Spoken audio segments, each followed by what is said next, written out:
खुलुमबाय स्टुडियाव दं आं किलिखां ब्रह्म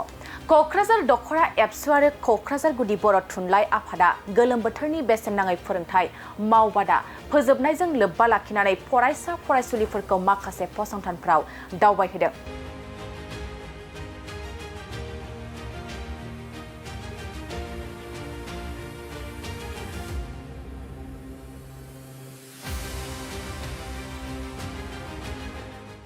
क'क्राझार सहरनि दाब दाब जायगायाव थानाय फरायसालिनि थाखो 9 आरो 10 नि फरायसाफोरखौ लानानै क'क्राझार दख'रा एबसु आरो क'क्राझार गुदि बर' थुनलाइ आफादा थांनाय 5 जुलाइनिफ्रायनो गोलोम बोथोरनि बेसेन नाङै फोरोंथाय मावबादाखौ खुंफुंदों।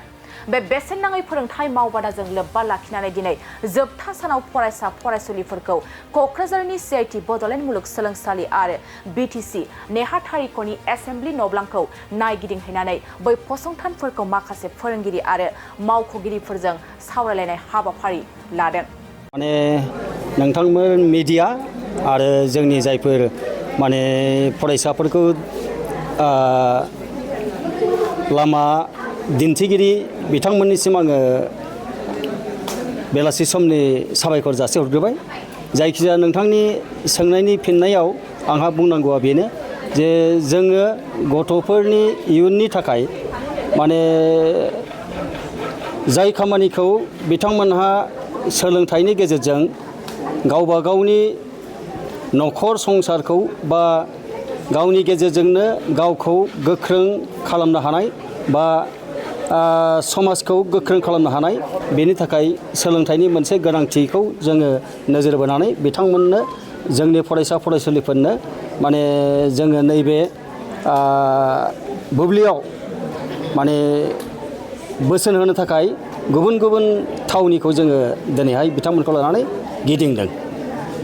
मा थावनियाव दावबायनाय जादों? जोङो गुबैयै बिथांमोननो गिबियाव जोङो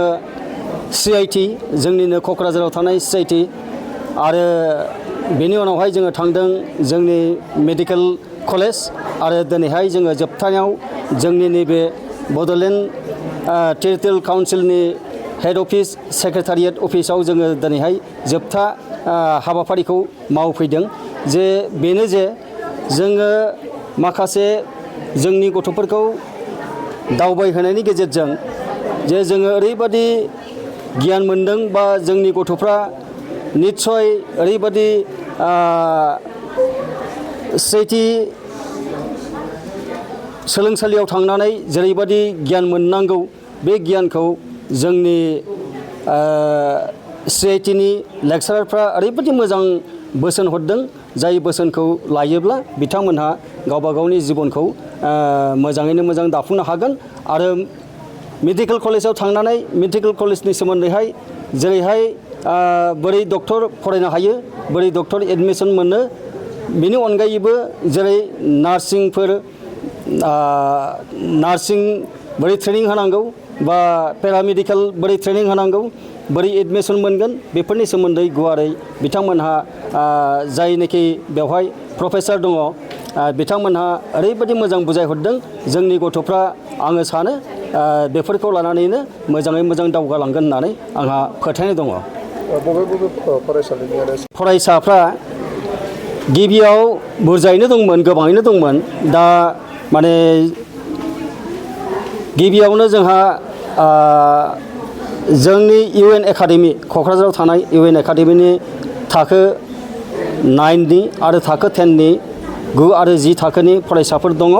आरो जोंनि बिद्यापीठ हाई स्कुलनि गोजौ फरायसालिनि फरायसा फरायसुलिफोर दङ आरो Kokrajhar higher secondary girls higher secondary फरायसालिनिफ्रायबो दङ। बिब्दिनो गुबुन गुबुन फरायसालि जेरै अलंबार हाई स्कुल बेफोरनिबो दङ सोरां हाई स्कुलनि दङ। दा बेबायदि माखासे फरायसालिफोरनि फरायसाफोरखौ जोङो जयैनो बुथुमनानै हांख्रायहरनानै गाहाय फोरोंगिरिफोरनि खाथियाव जोङो थांनानै बिहैनानै जोङो बिद्यापीठ हाई स्कुलखौ दिनैहाय मोनसे सेन्टार हिसाबै लानानै बे फरायसाफोरखौ थाखो 9 आरो थाखो 10नि फरायसाफोरखौ लानानै जोङो बिथांमोननो गोलोम बोथोरनि मोनसे मावबादा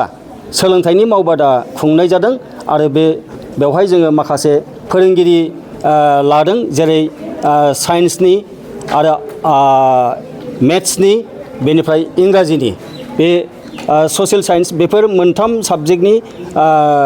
जोङो फोरोंगिरि लानानै फरायसाफोरनो मोनसे सोलोंथाइनि